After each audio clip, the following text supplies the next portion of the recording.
हम अपने third chapter पे आए हुए थे और हम आज थोड़ा सा आगे की ओर बढ़ाते हैं अपने चैप्टर को। और आज हम स्टार्ट करने वाले हैं birth of the Weimar republics. जो वाइमर गणराज्य था वो किस प्रकार से उसका जो है विकास हुआ, किस प्रकार से वो जन्मा, उसके बारे में डिस्कस करेंगे। Germany a powerful empire in the early year of the 20th century fought the First World War alongside the Australian Empire and against the Alliance. All joined the war enthusiastically, helping to gain from a quick victory. Little did they realize that the war would stretch on, eventually draining Europe of all its resources. Germany made initial gains by occupying France and Belgium. However, the alliance strengthened by the USA entry in 1917, one defeating Germany and the Central Provinces in November 1918. जो है हमारे लिए क्या है कि जो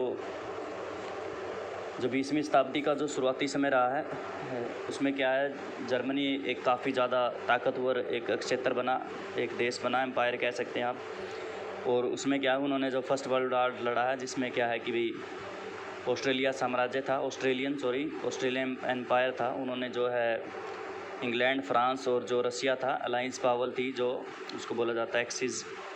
और दूसरा हमने कल जो बात की थी, एक तो अलाइंस पावर होती थी और एक एक्सिस होती थी, दूरी शक्ति बोला जाता था, और अलाइंस बोला जाता था मित्र राष्ट्रों को। तो इनके खिलाफ़ क्या है, ये वर्ल्ड वार हुए हैं।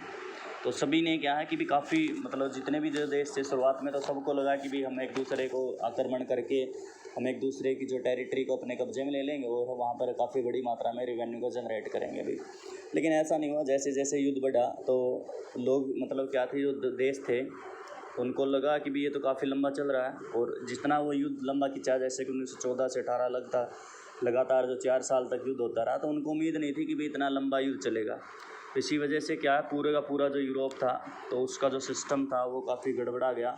उनके रिसोर्सेज की बात होती है तो वो बिल्कुल ही क्या होना शुरू हो गए भाई, वो ख़त्म होना शुरू हुए। हालांकि जो शुरुआत में है कि भाई जो हमारा जो जर्मनी रहा है उसने शुरुआत में क्या फ्रांस और बेल्जियम को अपने कब्जे में ले लिया, लेकिन जैसे ही जो 1917 में यूएसए ने एंट्री मारी थी और वो जो है अलाइंस पावर रही हैं उनके साथ उन्होंने साथ दिया था, तो उसके बाद क्या है, उसने जर्मनी को हरा दिया और उसके बाद जो सेंट्रल पावर थी उसको अपने हिस्से में ले लिया भाई।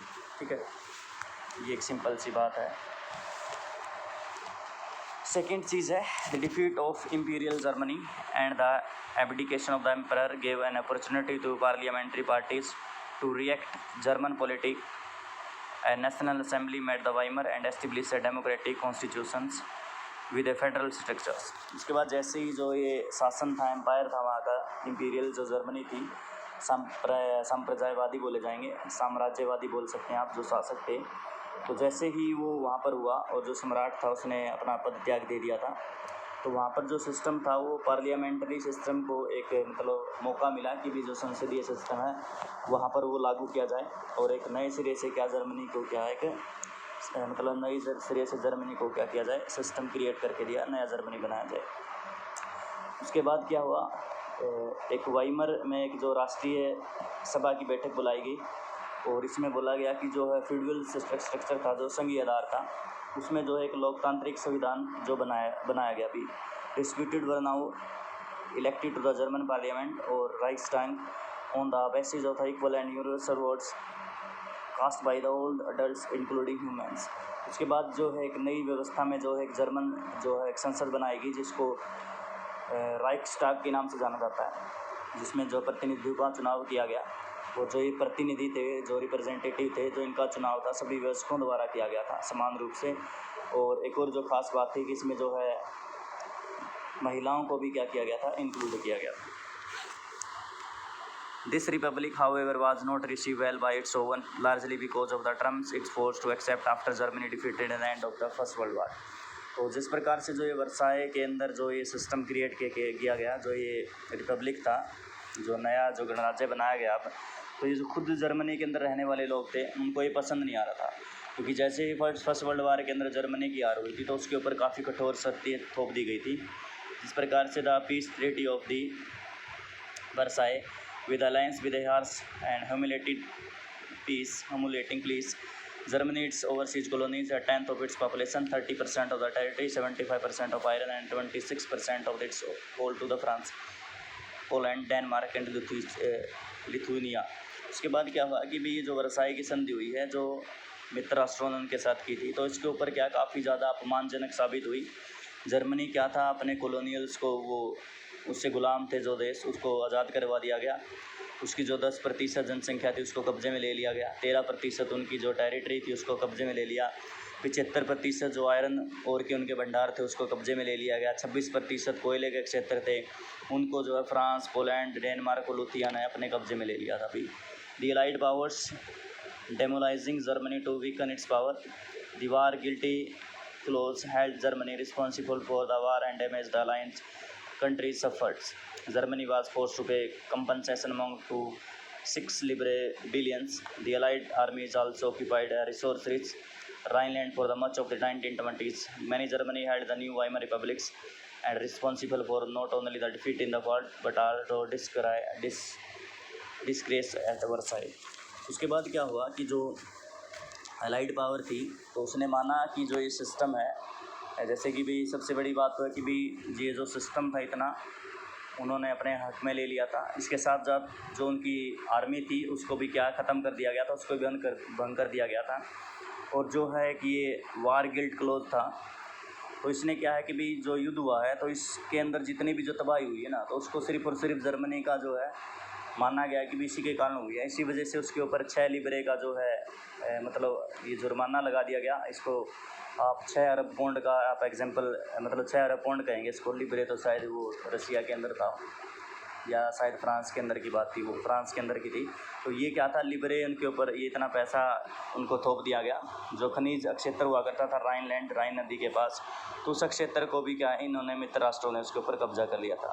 तो बहुत सारी जो जर्मनियों में से न केवल इस हार के लिए बल्कि वर्साई में जो ये अपमान हुआ था उसके लिए भी वाइमर गणराज्य को ही क्या है कि मतलब ये माना गया था कि भी इसी वजह से काफ़ी ज़्यादा समस्याएं देखने को मिली।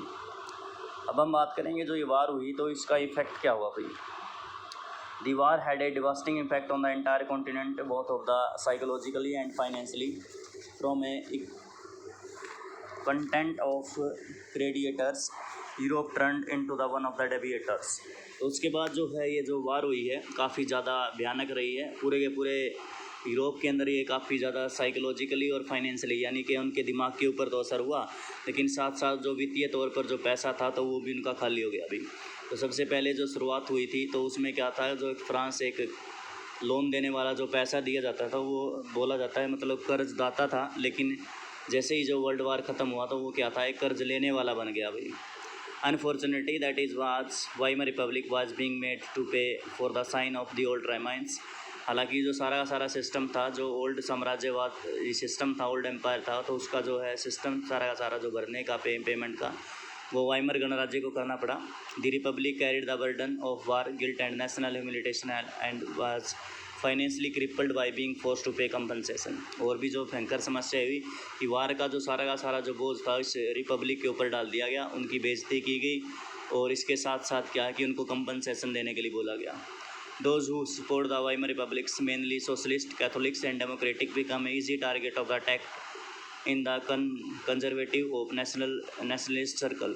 उसके बाद जो वाइमर साम्राज्य को जो सपोर्ट कर रहे थे, जिसमें सोशलिस्ट थे, समाजवादी थे, कैथोलिक्स थे या फिर डेमोक्रेटिक्स जो लोग थे, उन सभी को क्या है जो संरक्षकवादी लोग थे, जो कंजर्वेटिव सोच वाले व्यक्ति थे, तो इनके ऊपर वो क्या इनको टारगेट करना शुरू किया इन्होंने।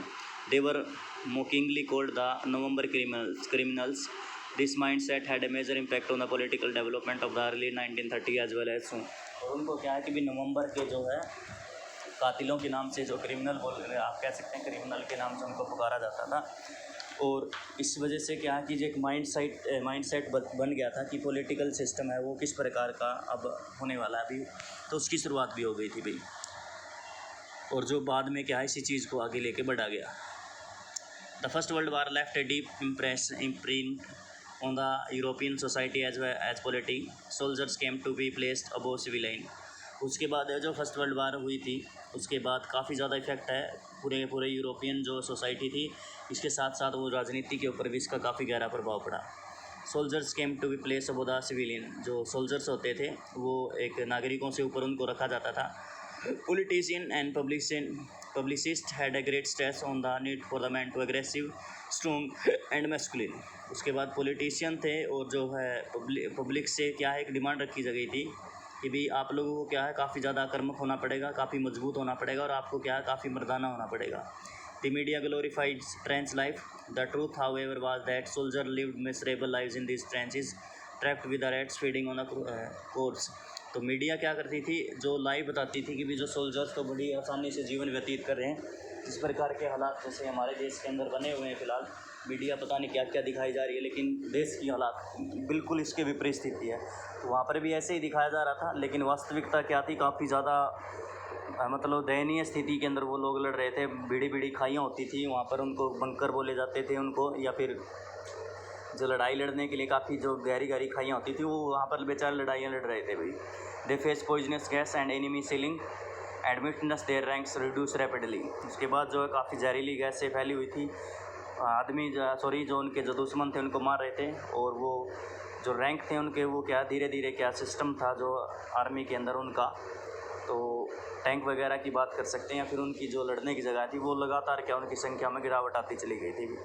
aggressive war propaganda and national honor occupied center stage in the public sphere when popular support grew for the conservative dictatorship that had recently come into the being. Democracy was indeed a young man and frangal idea which could not survive instability of interwar Europe. उसके बाद क्या है कि भी जो बात रखी गई है कि भी एक मिनट देखें, एग्रेसिव वार प्रोपेगेंडा। एग्रेसिव होता है आक्रामक, जो अगर आक्रामक जो है युद्ध की जो आप बात रख सकते हैं, उसका जो प्रचार था, और जो है राष्ट्रीय सम्मान व प्रतिष्ठा की चाह में जो बाकी सारे जो चीज़ें थी उनको क्या है, उनको मतलब क्या पीछे छुपा दिया गया। जबकि जो है अभी अभी जो सत्ता में जो रूढ़िवादी जो तानाशाह थे उनका जो है जन समर्थन उनको काफ़ी ज़्यादा मिलने लगा। तो उस समय जो लोकतंत्र था एक काफ़ी नया शब्द था, उसका कोई विचार नहीं था। और जो ये महायुद्ध हुए हैं इनके अंदर क्या है जो अर्थव्यवस्था थी, और या फिर आप अर्थव्यवस्था नहीं, अस्थिरता की बात करेंगे, जो अस्थिरता थी वो धीरे धीरे क्या है किस प्रकार से फैली गई, तो हम उनके बारे में थोड़ा सा आगे बढ़ेंगे भाई।